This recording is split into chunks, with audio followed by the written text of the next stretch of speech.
मंगल की लाल और सुनसान सतह को देखकर अक्सर यह सवाल उठता है कि क्या यह ग्रह कभी धरती जैसा जीवन से भरा हुआ था? क्या यहाँ कभी समंदर की लहरें उठती थीं और तटों पर लहरों की गूंज सुनाई देती थी? और इसी सवाल का जवाब खोजने के लिए इंसान ने अपनी सबसे जटिल मशीनें इस ग्रह पर भेजी। जुलाई 2020 में जब चीन ने Tianwen-1 मिशन लॉन्च किया तो पूरी दुनिया ने इसे ध्यान से देखा, क्योंकि यह पहला ऐसा इंटरप्लैनेटरी मिशन था जिसमें एक साथ ऑर्बिटर, लैंडर और रोवर भेजे गए। लॉन्ग मार्च 5 रॉकेट ने स्पेसक्राफ्ट को धरती की कक्षा से मंगल की लंबी यात्रा पर भेजा। और यह एक ऐतिहासिक पल था, क्योंकि चीन ने पहली बार किसी और ग्रह तक न सिर्फ पहुंचने बल्कि वहां पर लैंड करने और रोवर चलाने का प्रयास किया। और मई 2021 में जब लैंडर ने यूटोपिया प्लैनिशिया नामक क्षेत्र पर सॉफ्ट लैंडिंग की तो पूरे विश्व के वैज्ञानिक समुदाय ने राहत की सांस ली। इसी लैंडर से डिप्लॉय हुआ जुरोंग रोवर, जिसका नाम चाइनीज माइथोलॉजी के फायर गॉड पर रखा गया था। लगभग 240 किलोग्राम वजन वाला यह रोवर 6 व्हील ड्राइव सिस्टम और सोफिस्टिकेटेड इंस्ट्रूमेंट से लैस था, जिनमें ground penetrating radar, Mars climate station, magnetometer, multispectral camera, subsurface detector और रॉक सैंपल एनालाइजर शामिल थे। रोवर ने धीरे धीरे मार्स की सतह पर एक्सप्लोरेशन शुरू किया, ड्यून्स और रॉक्स का सर्वे किया, सॉइल की कॉम्पोजिशन जानी, एटमॉस्फेयर के बारे में डेटा भेजा और लोकल मैग्नेटिक फील्ड को रिकॉर्ड किया। परंतु सबसे बड़ी डिस्कवरी 90 सोल्स के अंदर सामने आई जब रोवर ने अपने ग्राउंड पेनिट्रेटिंग रेडार के जरिए सबसरफेस स्ट्रक्चर को स्कैन किया और इमेज में साइंटिस्ट को वेव एक्शन और सेडिमेंटेशन पैटर्न जैसा कुछ दिखा। ये पैटर्न एक एंशिएंट शोरलाइन का संकेत दे रहे थे। यूनिफॉर्मिटी और स्लोप एंगल ने कंफर्म किया कि ये केवल विंड ब्लोन ड्यून्स या लावा फ्लो का रिजल्ट नहीं था, बल्कि यह एक प्राचीन समुद्र के तट की परतें थीं। इसका मतलब यह हुआ कि मार्स के नॉर्दर्न प्लेन्स पर कभी ओशन मौजूद था, जहां पानी लंबे समय तक स्थिर रहा। साइंटिस्ट्स के बीच इस पर डिबेट हुई कि यह एविडेंस वास्तव में कोस्टल डिपॉजिट है या किसी और जियोलॉजिकल प्रोसेस का रिजल्ट, लेकिन मेजॉरिटी ने माना कि यह सच में एक प्राचीन समुद्री किनारा था। और अगर मार्स पर कभी ओशन था तो इसका अर्थ यह भी हुआ कि वहां का क्लाइमेट एक समय के लिए वार्म और ह्यूमिड रहा होगा, यानी माइक्रोबियल लाइफ के उभरने की संभावना बहुत रियल थी, क्योंकि धरती पर भी जीवन की शुरुआत कोस्टल और शैलो वाटर रीजन्स में हुई थी। रोवर ने लगभग 1921 मीटर की दूरी कवर करते हुए सॉइल, रॉक्स, ड्यून्स, डस्ट और एटमॉस्फेयर की डिटेल्ड स्टडीज की, मैग्नेटिक एनोमलीज रिकॉर्ड की और कई फोटोजेनिक लैंडस्केप्स कैप्चर किए, जिनमें क्रेटर एजेस, ड्यून फील्ड्स और इरोजन पैटर्न्स शामिल थे।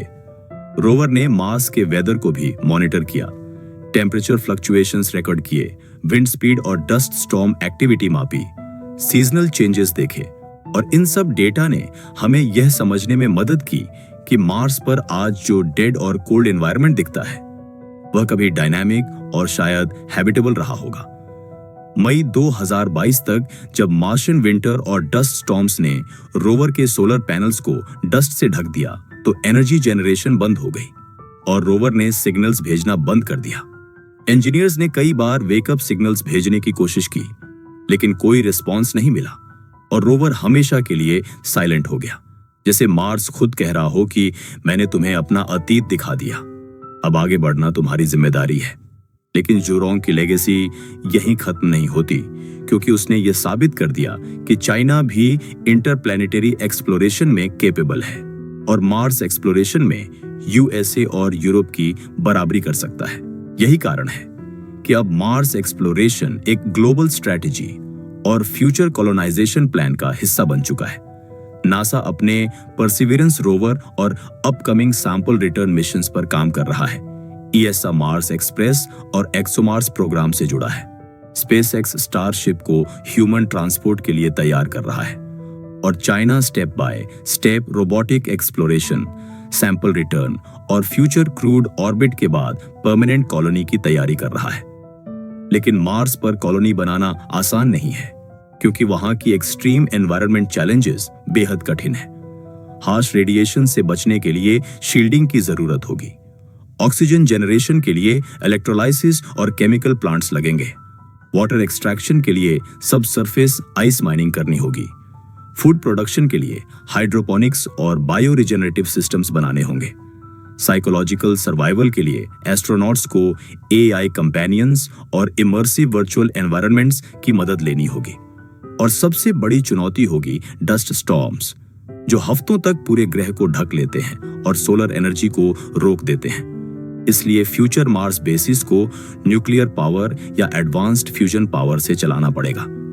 इसी बीच जियोपॉलिटिकल रेस भी तेज हो चुकी है, क्योंकि चाइना का Tianwen-3 मिशन 2028 में लॉन्च होगा, जिसका गोल है मार्स सॉइल और रॉक्स को 2031 तक धरती पर रिटर्न करना। यह मिशन लैंडर और एसेंट व्हीकल लेकर मार्स पर जाएगा, रोबोटिक आर्म और ड्रिल से सैंपल्स कलेक्ट करेगा और एक छोटे रॉकेट से उन्हें ऑर्बिट में भेजेगा, जहां ऑर्बिटर उन्हें पकड़कर धरती पर ले आएगा। यह मिशन टेक्नोलॉजिकल लीडरशिप साबित करेगा, और अगर चाइना ये सैंपल्स यूएस और ईएसए से पहले ले आता है तो स्पेस जियोपॉलिटिक्स का नया चैप्टर खुलेगा।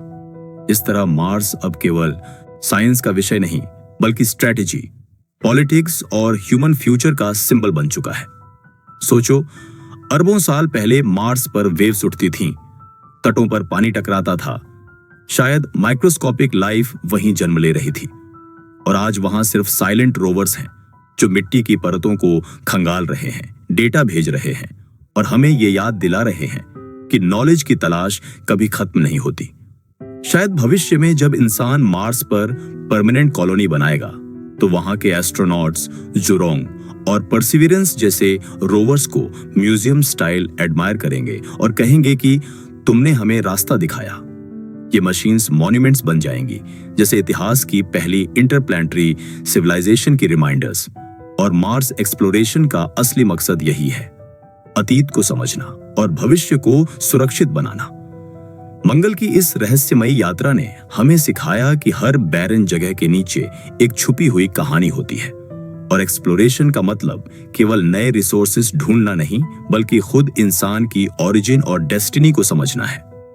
और अगर आपको ऐसी ही कहानियां पसंद हैं, ब्रह्मांड के रहस्य जानना है और स्पेस एक्सप्लोरेशन की हिडन स्टोरीज सुननी है, तो अभी सब्सक्राइब कीजिए द यूनिक वेवर्स, जहां हर हफ्ते हम आपको ले जाएंगे उन रहस्यों तक जो किताबों में नहीं मिलते, और आपको महसूस कराएंगे कि यूनिवर्स सच में कितना यूनिक है।